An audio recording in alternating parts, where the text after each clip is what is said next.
Olá, mães, bom dia, tudo bem?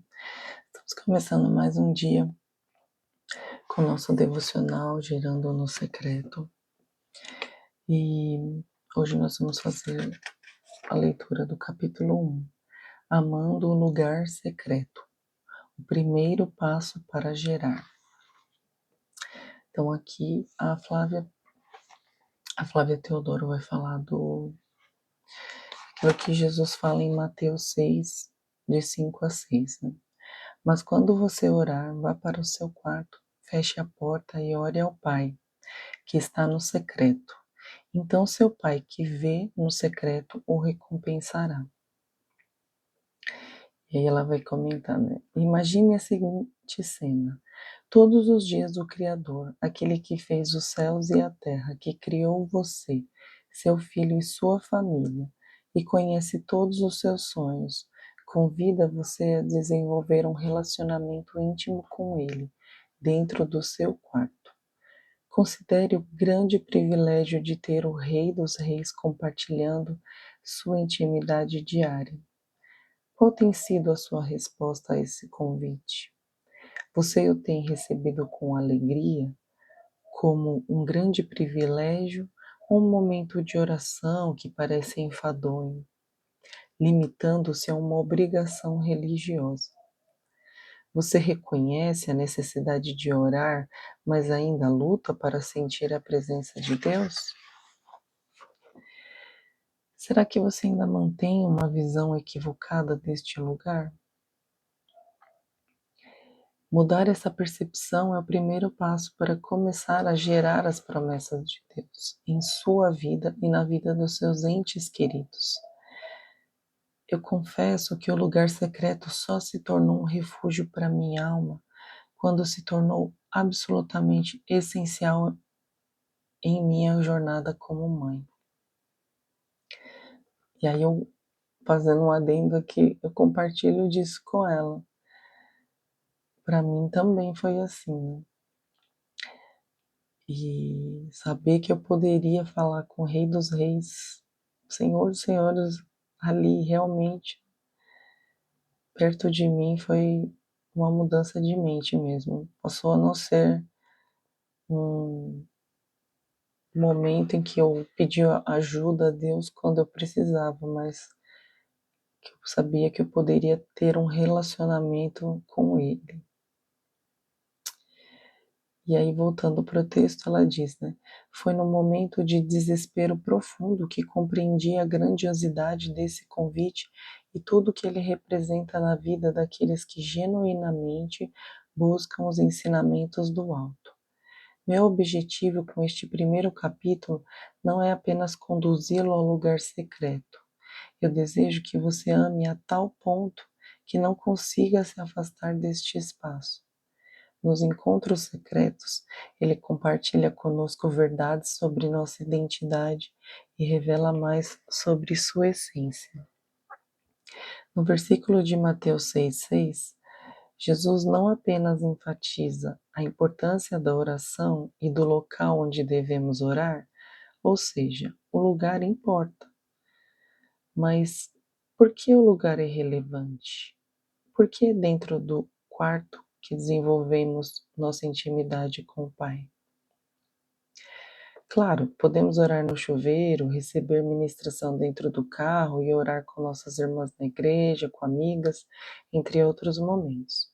No entanto, a oração no lugar secreto representa um encontro verdadeiramente transformador, onde retiramos nossas máscaras, deixamos de nos preocupar com palavras bonitas ou discursos perfeitos, para nos desnudarmos na presença do nosso Pai. É no lugar secreto, dentro do quarto, que posso rasgar as vestes e emitir comandos no mundo espiritual, sem que as pessoas me julguem. É nesse espaço que posso me deitar no colo de meu Pai e onde posso receber ministração do Espírito Santo com tranquilidade. Ele está nos instruindo. Feche a porta. Isso também pode significar bloqueie todas as outras vozes do lado de fora, inclusive a sua própria, para ouvir apenas a minha voz. É nesse local que reside nossa fertilidade no mundo espiritual. No lugar secreto, você cria um ambiente espiritual perfeito para que novos nascimentos ocorram dentro de você e da sua casa. Assim como em uma gestação natural, a primeira mudança que o lugar secreto gera é no seu interior. Rios de água vivas começarão a fluir de você e para a sua família, e o ambiente árido começa a se transformar em terreno fértil. Tudo aquilo que estava morto começará a reviver, porque ninguém que coloca a esperança em Jesus é decepcionado. Em Salmos 25:3 ele diz: Nenhum dos que acreditam em ti será decepcionado. Envergonhados ficarão aqueles que, sem motivo, agem como traidores. E nesse lugar você pode se sentir ouvida, assim como o salmista se expressa no versículo 40, de 1 a 3. Esperei com paciência no Senhor, e ele se inclinou para mim, e ouviu o meu clamor. Tirou de um lago horrível, de um charco de lodo, pôs os meus pés sobre uma rocha, firmou os meus passos, e pôs um novo cântico na minha boca, um hino ao nosso Deus. Muitos verão e temerão, e confiarão no Senhor. Salmos 40, 1, 3.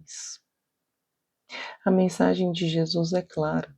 O homem prudente se dedica ao lugar secreto, pois é ali que ele conseguirá enfrentar suas maiores tempestades, sem que os alicerces sejam destruídos.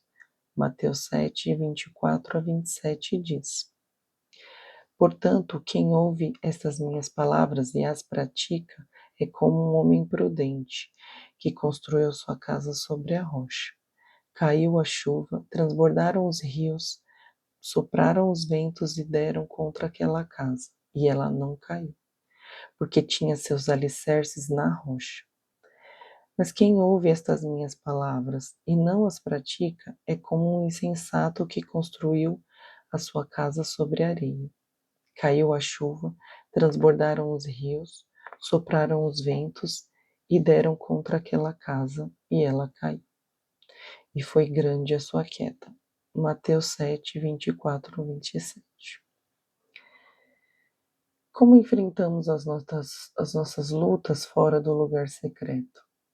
É nele que nos alicerçamos por meio da oração e da palavra, para que possamos praticá-las lá fora. Vou tentar aqui descrever as inúmeras vantagens e privilégios de estar neste lugar. Dessa forma, busco convencê-la de que tudo o que você precisa está exclusivamente em Deus e mais próximo do que você imagina, ou seja, bem ali no quarto, ao fechar a porta. É nesse lugar que você encontra os maiores tesouros de Deus em meio às dificuldades. É o que nos garante Isaías em 45, de 3 a 5. Fazendo um adendo interessante aqui. Ela fala aqui sempre do quarto, né? Mas quem não é possível estar sempre no quarto, como é o meu caso, eu levanto mais cedo eu gosto dessa calmaria, falar com Deus, ouvir a voz de Deus e arranjar outro lugar, pode ser. Eu já fiz muito devocional na cozinha, fecho a porta da cozinha e ninguém entra. Hoje, né, eu faço no escritório aqui, eu acho um lugar mais calmo, mais tranquilo. Mas sempre tem aquele lugar. Já vi outras pessoas falando também, aquele lugar, aquele cantinho reservado. Você sabe que ali você vai ter aquele encontro. E como se Deus chegasse com a presença dele antes ali. É tão bom assim você saber, nossa, ele já chegou. Ele já chegou, eu tô chegando aqui para encontrar com ele. É uma intimidade mesmo que a gente vai criando, né, com Deus. É maravilhoso. E aí, lá em Isaías 45, de 3 a 5, ela vai falar: Dar-te-ei tesouros escondidos nas trevas, e as riquezas encobertas, para que saibas que eu sou o Senhor, o Deus de Israel, que te chama pelo teu nome. Por amor de meu servo Jacó e de Israel, meu eleito, eu te chamei pelo teu nome, pus o teu sobrenome, ainda que não me conhecesses. Eu sou o Senhor e não há outro. Fora de mim não há Deus. Eu te cingirei, ainda que tu não me conheças. Isaías 45, de 3 a 5. Nesse lugar secreto é necessário ter disposição, coragem e entrega. Se desejarmos viver uma vida de intimidade com Deus, nossa mente precisa estar totalmente alinhada à mente dele. E isso só é possível por meio da oração e leitura da palavra. Não pode existir nada mais importante, nem nada tão urgente como o nosso relacionamento com Ele. É por meio de um relacionamento genuíno com Jesus que aprendemos a viver e a perceber este mundo. Conectar-se com Deus no lugar secreto deveria ser uma questão de sobrevivência. Sendo assim, esteja certa de que segredos e tesouros só são revelados àqueles que se aproximam da sua presença. É necessário se aproximar com sinceridade de coração, entregar-se totalmente a Ele em oração. Como posso afirmar que amo o Senhor com toda a minha força se não tenho tempo reservado na minha agenda? Se você não consegue dedicar esse tempo, está negligenciando o mandamento mais importante, que está em Marcos 12:30. Amarás, pois, ao Senhor teu Deus de todo o coração, de toda a sua alma e de todo o seu entendimento e de todas as suas forças. Este é o primeiro mandamento. Certa vez eu fui em uma ministração de mulheres onde a pessoa que estava ministrando disse que se a gente fosse tirar o dízimo do dia para o nosso Deus do tempo, quanto seria? Seria mais de 2 horas, né? E aí ela disse, Deus me fez refletir sobre isso. Qual é o tempo que a gente tem passado totalmente dedicado a Ele, a estar com Ele? E aí, algumas respondiam, né? 15 minutos, 5 minutos. E ela falou, Deus tem chamado a gente a passar mais tempo com Ele. Às vezes é difícil, né? Às vezes a gente tá cansado e acordar mais cedo. Mas é nesse lugar, né, que Ele começa a mudar a gente. E Ele dá forças, né? Que a gente tá cansado, que a gente, né, não, não, às vezes não consegue reservar esse tempo, mas quando a gente coloca como rotina, Ele passa a transformar a nossa vida de um jeito assim tão maravilhoso que a gente esquece até do cansaço. E voltando aqui, ela diz, né? Também é no lugar secreto que você aprende sobre obediência. A vida que reside em Deus só flui para você na medida em que Ele examina seu coração e observa sua disposição em cumprir aquilo que a palavra de Deus diz. Uma mulher que gera espiritualidade é aquela que decide se prostrar aos pés do Senhor e depender dele a cada passo de sua jornada. A mulher capaz de gerar espiritualmente não permite que nada atrapalhe seu relacionamento com Deus e os propósitos divinos para a sua família.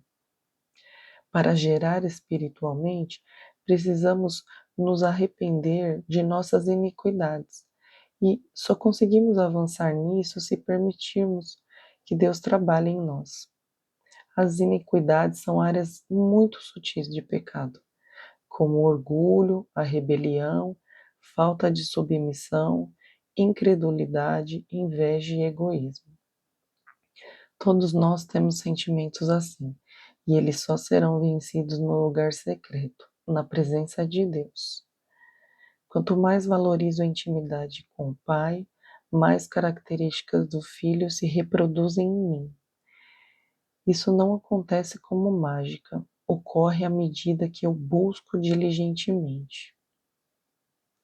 E aí eu vou dar uma paradinha aqui, depois a gente continua no próximo vídeo, para não ficar muito longo. O próximo vai ser: você precisa permanecer no lugar secreto. E entendo que a gente tem que colocar na nossa rotina mesmo. Às vezes não dá para começar com muito tempo, mas com o tempo, conforme a gente colocar isso na nossa rotina, esse tempo ele vai sendo aumentado gradativamente. E às vezes a gente não quer nem sair mais do lugar, a gente tem que fazer as tarefas e quer ficar lá com Deus, na intimidade, né? E mais do que separar esse tempo, estar ali, é, como ela diz no próximo capítulo. Capítulo não, perdão, no próximo tópico. É permanecer. Porque senão, às vezes, a gente fica, um dia faz, no outro não faz, no outro faz. E aí, daqui a pouco, a gente já não tá mais fazendo de novo. Mas o permanecer é mais difícil. Mas que sejamos perseverantes nisso. Então, até amanhã.